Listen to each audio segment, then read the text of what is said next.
সুপ্রিয় দর্শক, আজ আমাদের মাঝে উপস্থিত রয়েছেন তাঁতবাড়ি ফ্যাশন বাংলাদেশের ফ্যাশন ডিজাইনার ও ম্যানেজিং ডিরেক্টর মোহাম্মদ আসাদুজ্জামান। শুভ সকাল, কেমন আছেন?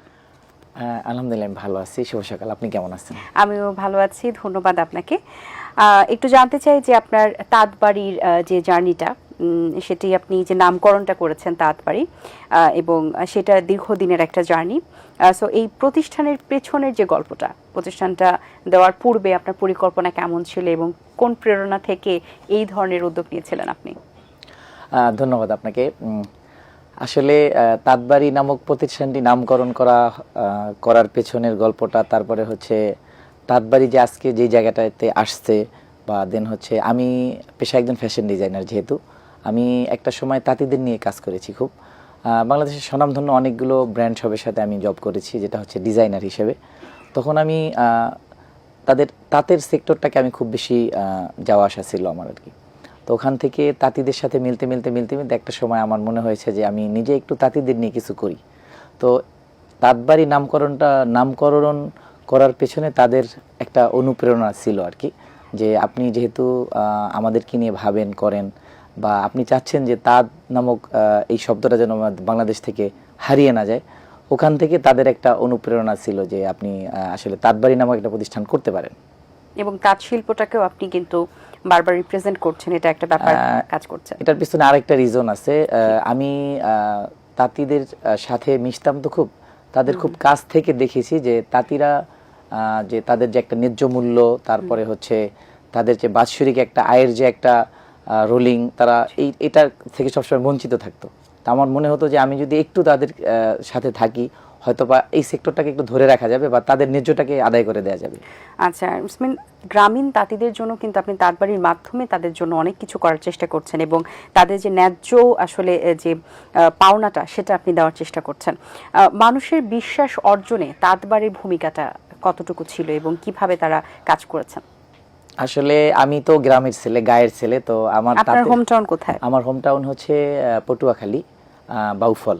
আচ্ছা। আর যেহেতু আমি গ্রামের ছেলে, তো তাঁতের প্রতি আমার একটা আকর্ষণ বা একটা ভালোবাসা কাজ করবে ছোটবেলা থেকে। হ্যাঁ, ছোটবেলা থেকে। আর আরেকটা হচ্ছে যে আমরা যেহেতু দেশকে সবাই ভালোবাসি, তো দেশের হেরিটেজকেও সবার ভালোবাসতে হবে। আর ওই জায়গাটা থেকে যেহেতু আমি আবারও কথা আসছে যে আমি যেহেতু ফ্যাশন ডিজাইনার, তো তাঁতিদের সাথে বেশি মিশতে আমার মনে হইতো যে তাঁতিরা বাংলাদেশের একটা ভালো একটা অংশ। তাদেরকে যদি আমরা ধরে রাখতে চাই, তাঁত শিল্পকে ধরে রাখতে হবে, তাহলে একটা সময় তারা বিলুপ্ত হয়ে যাবে। আসলে তাঁত শিল্পটাকে আপনার ভালোবাসার কারণেই আসলে তাঁতিবাড়ির আবিষ্কার হয়েছে, এবং সেখানে আপনি কাজ করছেন।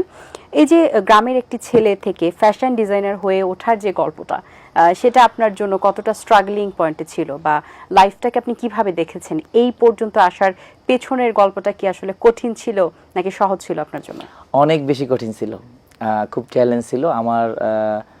যখন আমি মাত্র এক কথায় বলা যায় যে খুব ছোট আকারের একজন ডিজাইনার ছিলাম, তখন থেকে আমার স্বপ্ন ছিল যে আমি আমার একটা প্রতিষ্ঠান থাকবে, যেখানে হচ্ছে তখন হয়তো বা তাঁত নিয়ে ভাবতাম না, কিন্তু একটা সময় যেহেতু তাঁত নিয়ে ভাবতাম, তাঁতের মধ্যে চলে আসছি, তখন তাঁতিদেরকে নিয়ে ভাবতাম। তো একটা সময় আমি খুব বেশি কষ্ট করছি, আর এর কষ্ট করার সবচেয়ে বড় ছিল যে আমি আমার ব্যবসার মূলধন ছিল মাত্র 16,500 টাকা, তাও আবার শালির কাছ থেকে ধার নিয়ে করা। তো ওই টাকা নিয়েও আমি তাঁতিদের পিছনেই খরচ করতাম। আর ব্যবসার স্টার্টিংটা ছিল এইভাবে যে তাঁতিরা বলছে যে ভাই আপনি এত স্বল্প পুঁজি দিয়ে পারবেন না, আমরা একটা হেল্প করি। তা তাদের একটা ভালো হেল্প ছিল, তারা আমাকে সবসময় বলেছে যেহেতু আপনি আমাদেরকে নিয়ে ভাবেন, তো আপনার আউটলেট নিলে বা আপনি কোথাও যদি কিছু করেন, আমরা হেল্প করবো, ফুলফিল একদম 100% হেল্প করবো।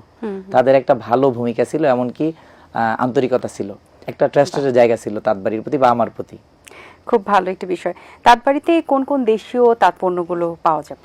যেহেতু আমরা বাঙালি, তাঁতিয়ানা ভালোবাসি, তো আমার প্রথম চয়েস আমরা তাঁতের শাড়ি, ঢাকাই জামদানি শাড়ি, টাঙ্গাইলের জামদানি শাড়ি, বিশেষ করে হ্যান্ডলুম শাড়িগুলো আমাদের বেশি প্রোডাকশন হয়। আর এটার উপরে আমরা বেশি ফোকাস করি, 3 পিস 2 পিস সব তাঁত রিলেটেড। আর এটার মধ্যে আমরা একটু আধুনিকতার সংমিশ্রণ রাখি, যেহেতু আমরা ট্রেন্ডকে সবাই ফলো করি এখন।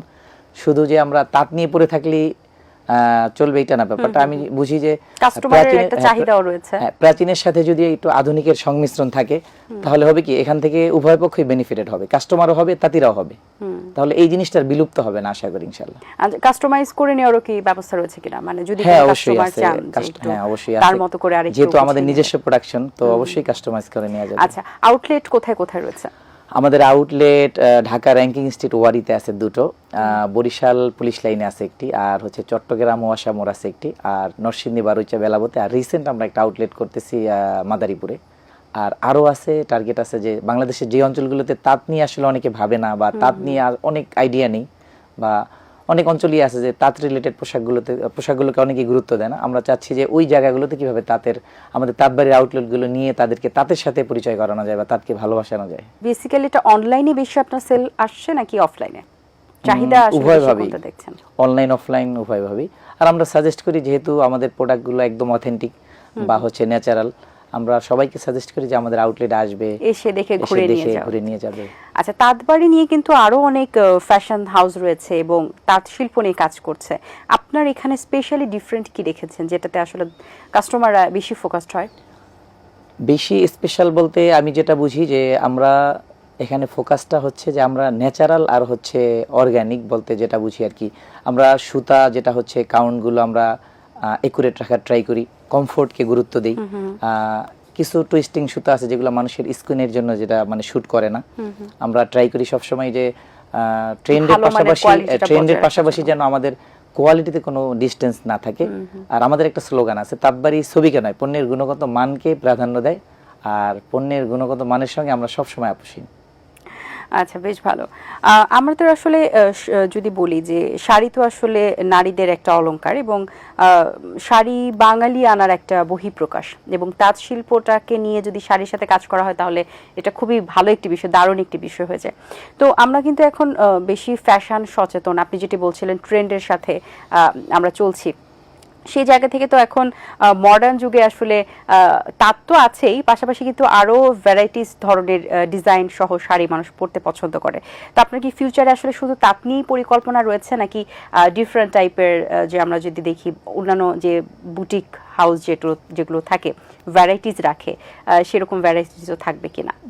অলমোস্ট আমাদের আছে এটা, কারণ হচ্ছে আমরা ফিউশন নিয়ে ছেলেদের জন্য কি থাকছে? পাঞ্জাবি আছে আমাদের, তারপর হচ্ছে শার্ট প্যান্ট সবই আছে। বাকি হচ্ছে আমরা একটু তাঁতটাকে বেশি ফোকাস করি, কেন যেহেতু আমাদের শুরুটা হচ্ছে তাঁতিদের নিয়ে, তো এটা আমাদের মূল ফোকাসটা এখানে।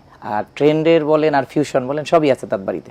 আচ্ছা, আপনি বলছিলেন যে আপনি তাদের কাছে থেকে খুব কাছ থেকে তাঁতিদেরকে দেখেছেন, তো আপনার লাইফের এক্সপিরিয়েন্স থেকে তাদের লাইফের কি এমন কোনো ঘটনা যেটা আপনাকে আসলে অনেক বেশি ব্যথিত করেছে বা এখনো স্মৃতিটা মনে পড়ে, কষ্টটা বা ভালো লাগাটা একটু শেয়ার করা যায় কিনা আমাদের সাথে? আছে, একটি ঘটনা আছে যেটি আমি একটু সংক্ষেপে বলতে চাচ্ছি, যেটি হচ্ছে যে আপনার 2016-17 দিকে আমি বাংলাদেশের স্বনামধন্য একটা ব্র্যান্ডের সাথে জব করতাম। তো তখন হচ্ছে আমি প্রতি মাসেই 2-3 বার হচ্ছে আমি বাংলাদেশের যে তাঁতপল্লীগুলো আছে, যেমন হচ্ছে আপনার মাধবদী, নরসিংদী মাধবদী, তারপর হচ্ছে টাঙ্গাইল, মানিকগঞ্জে খুব যাওয়া আসা হতো। তো কিছু তাঁতি আছে যে তাদের সাথে এত বেশি মিশতাম, সকালে যেতাম আর রাত 11টা-12টা বাসায় ফিরতাম, অফিসে আর যেতাম না, ডিরেক্ট বাসায় ফিরতাম। তো এক কথায় বলা যায় যে সকালের নাস্তা থেকে শুরু করে লাঞ্চ ওদের সাথে করতাম। অনেক সময় এরকম বলতো যে ভাই আজকে রাতেও খেয়ে যাবেন।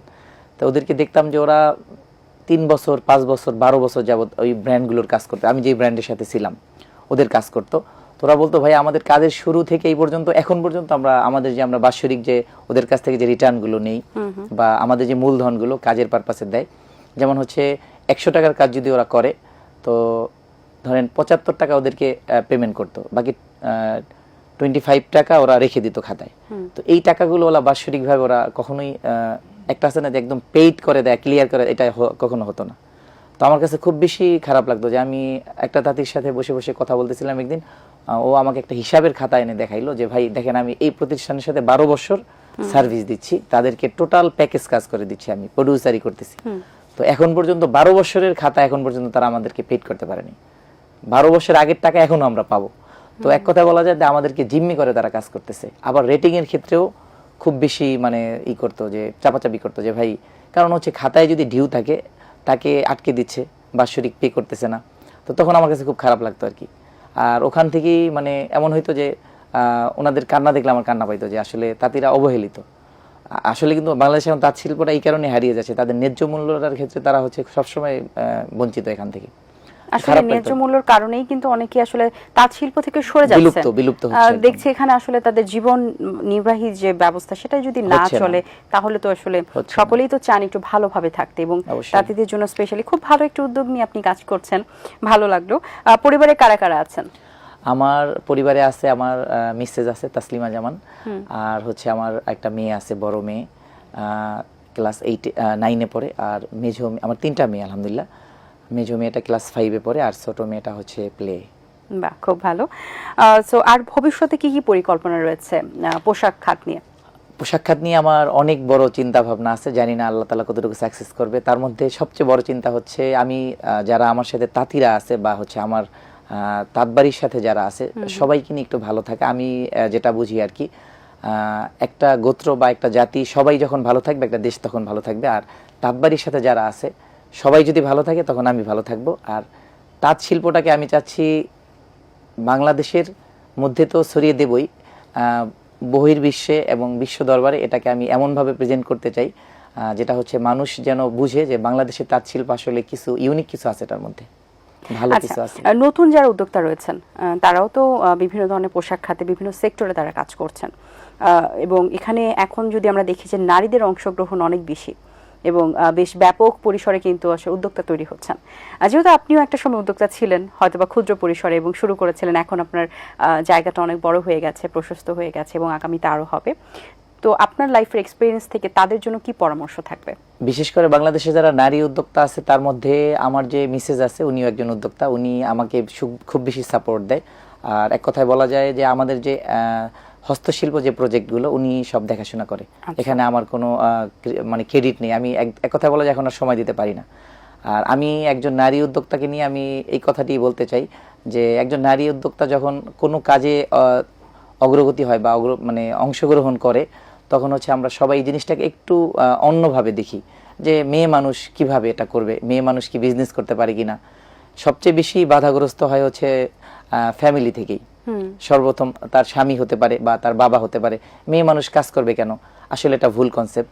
আমি যেটা বুঝি আর কি, একটা মানুষ যদি উদ্যোক্তা হতে চায় সর্বপ্রথম তার ফ্যামিলি তার প্রথম হাতিয়ার। ফ্যামিলি থেকে সাপোর্টটা পেতে হবে সবার আগে, তারপরে হচ্ছে প্রতিবেশী, তারপরে হচ্ছে আমি মনে করি দেশও আমাকে সাপোর্ট দিতে হবে। যেমন হচ্ছে গভর্নমেন্ট যদি অনেক ক্ষেত্রে আলহামদুলিল্লাহ বাংলাদেশে এখন নারী উদ্যোক্তাদেরকে বেশি সাপোর্ট দেওয়া হয়, এটা আমাদের জন্য অনেক বেশি ভালো। আর আমি বরাবরই একটা মেসেজ সবাইকে দিতে চাই, যেখানেই মানে থেকে যাবে মানে আমি আর এগোতে পারতেছি না, মনে হচ্ছে যে আমি হয়তোবা এই বিজনেসটা করতে পারবো না, বারবার ট্রাই করতে হবে। অসংখ্য ধন্যবাদ আপনাকে, ভালো বলেছেন, অনেক শুভকামনা রইল আপনার জন্য, ভালো থাকবেন। আপনিও ভালো থাকবেন। দর্শক, আশা করছি আজকের আয়োজন ভালো লেগেছে। আজ এই পর্যন্তই, দেখা হবে আগামী পর্বে নতুন কারোর সঙ্গে। সেই পর্যন্ত ভালো থাকুন, সুস্থ থাকুন এবং ইটিএন বাংলার সাথেই থাকুন। আল্লাহ হাফেজ। দিন আসে দিন যায়, সময়টা চলে যায়, তবু আছি এই বেশ ভালো।